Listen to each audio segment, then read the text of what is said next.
السلام علیکم، کیا حال ہیں آپ لوگوں کی؟ امید کرتا ہوں آپ سب خیریت سے ہوں گے۔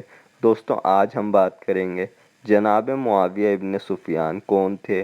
کچھ لوگ ان کو کاتب وحی، اسلام کے بہترین حکمرانوں میں سے ایک مانتے ہیں، تو وہیں کچھ لوگ ان کی سیاست اور ان کے فیصلوں کو لے کر شدید اختلاف رکھتے ہیں۔ تو آخر امت میں اتنے شدید اختلاف کی آخر کیا وجوہات بنی؟ یہ جاننے کے لیے ہمیں آج سے 1400 سال قبل دور نبوت سے آغاز کرنا پڑے گا۔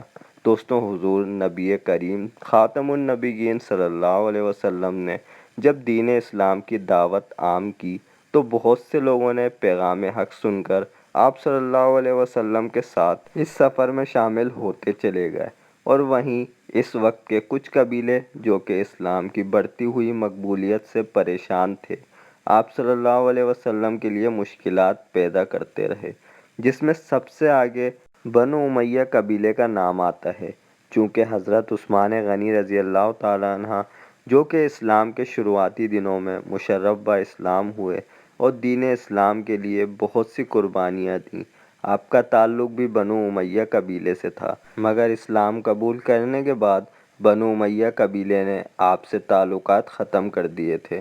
غزوہ بدر ہو یا غزوہ احد، بنو امیہ قبیلہ ہمیشہ اسلامی لشکر کے سامنے پایا جاتا، اور پھر وہ دن بھی آیا جب حضور نبی کریم صلی اللہ علیہ وسلم کے پیارے چچا جان حضرت امیر حمزہ رضی اللہ تعالیٰ عنہ کا کلیجہ چبایا گیا۔ مگر دوستوں، پھر دن آتا ہے فتح مکہ کا۔ یہ وہ دن تھا جب مکہ کا کنٹرول مکمل طور پر مسلمانوں کے ہاتھ میں آ گیا، اور اب بنو امیہ کے سامنے دو راستے تھے، یا تو وہ اسلام قبول کر لیں یا مکہ چھوڑ کر ہمیشہ ہمیشہ کے لیے چلے جائیں۔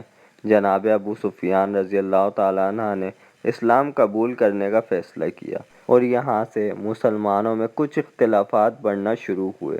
چونکہ جناب ابو سفیان رضی اللہ تعالیٰ عنہ اور جناب معاویہ ابن سفیان رضی اللہ تعالیٰ عنہ بہت سی جنگوں میں مسلمانوں کے خلاف تھے، اور بہت سے لوگوں کے پیارے ان جنگوں میں شہید بھی ہو چکے تھے، تو لوگ بنو امیہ کو اب بھی اپنا نہیں پا رہے تھے۔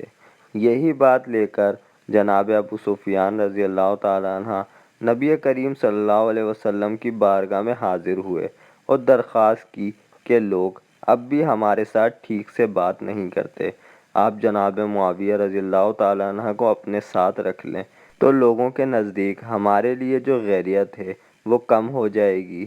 ہمارے پیارے نبی صلی اللہ علیہ وسلم نے جناب معاویہ ابن سفیان کو کاتب وحی کا عہدہ دیا، اور یوں کچھ وقت کے لیے مسلمانوں کے بیچ اختلاف ختم ہو گیا، اور وقت گزرتا رہا۔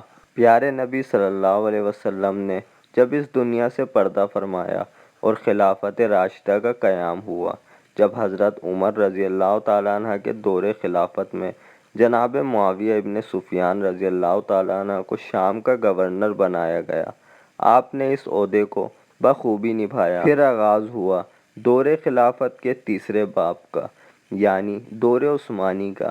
حضرت عثمان غنی رضی اللہ تعالیٰ عنہ کے دور میں مسلمانوں کے بیچ اختلافات پھر زور پکڑنے لگے۔ ایک گروہ جو کہتا تو خود کو حضرت علی کا چاہنے والا تھا، مگر دور دور تک اس گروہ کا مولا علی رضی اللہ تعالیٰ عنہ اور ان کی تعلیمات سے کوئی تعلق نہ تھا۔ اس گروہ کا کام صرف اختلافات کو ہوا دینا تھا۔ وہ گروہ ایک وقت پر اتنا طاقتور تھا کہ اس گروہ نے حضرت عثمان غنی رضی اللہ تعالیٰ عنہ کو یرغمال بنا لیا تھا، اور بہت مظالم حضرت عثمان غنی رضی اللہ تعالیٰ عنہ پر ڈھائے گئے تھے۔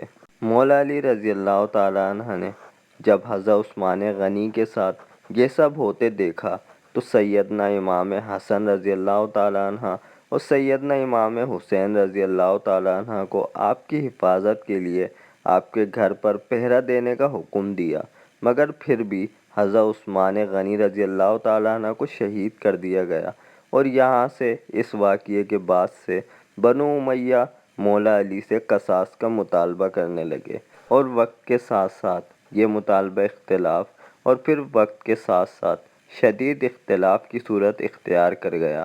دراصل ہوا کچھ یوں کہ جب حضرت علی رضی اللہ تعالیٰ عنہ خلیفہ بنے تو اس وقت حالات بہت خراب تھے اور قاتلان عثمان غنی کو سزا دینا ممکن نہ تھا، کیونکہ وہ گروہ اتنا منظم ہو چکا تھا کہ اگر پوچھا جاتا کس نے عثمان غنی رضی اللہ تعالیٰ عنہ کو شہید کیا تو میدان میں پورا مجمع کھڑا ہو جاتا اور کہتا ہم نے کیا ہے۔ اور وہاں شام میں بنو امیہ نے ایک تحریک شروع کر رکھی تھی کہ قاتلان عثمان کو سزا دو۔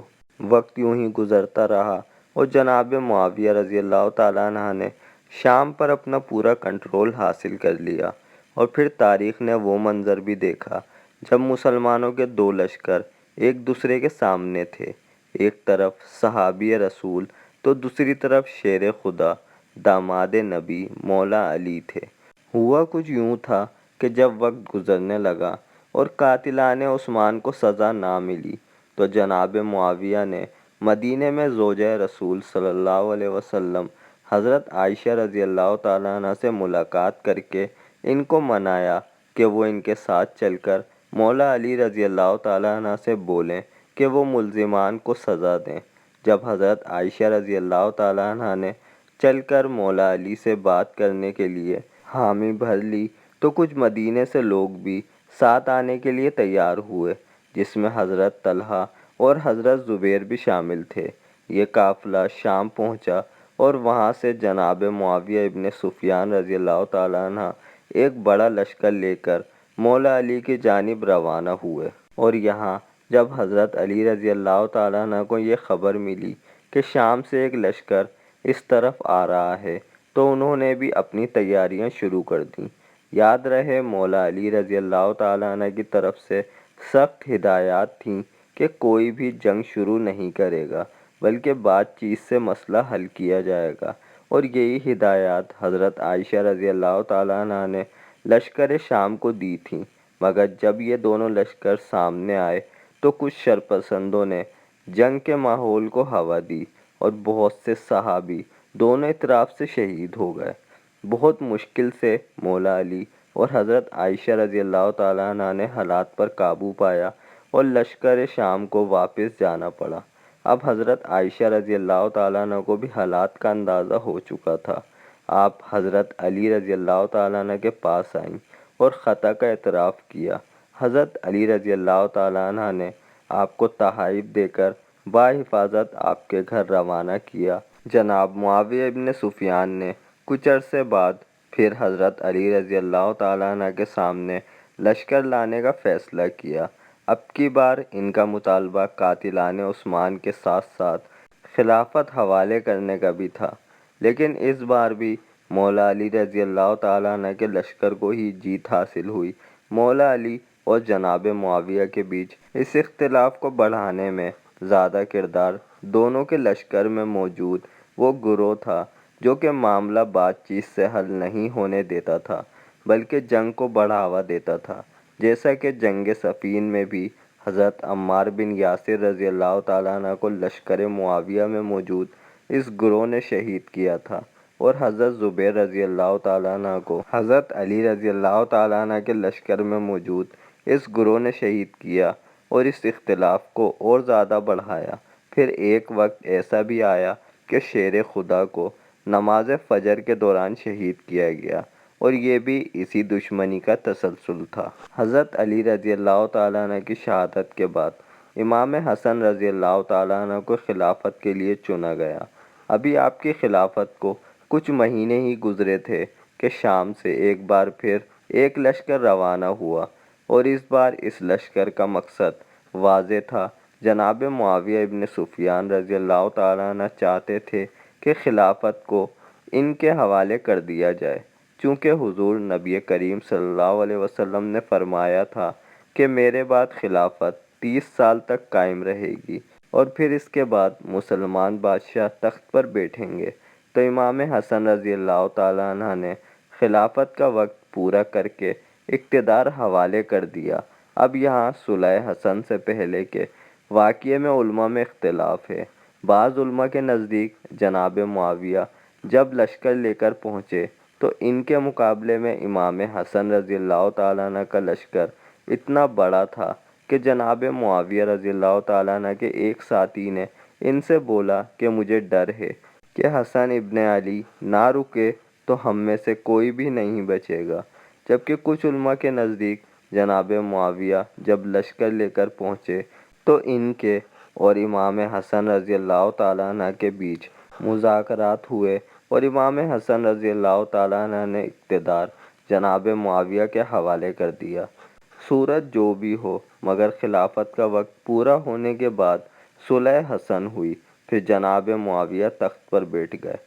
دوستوں آگے بات کریں گے کہ امام حسن رضی اللہ تعالیٰ عنہ کو زہر کس نے دیا اور پھر آخر یزید جیسا ظالم اس تخت پر کیسے بیٹھا، اور یزید کے بعد بنو امیہ نے کیا کیا کام کیا، یہ سب میں اس قسط کے دوسرے پارٹ میں آپ کو بتاؤں گا۔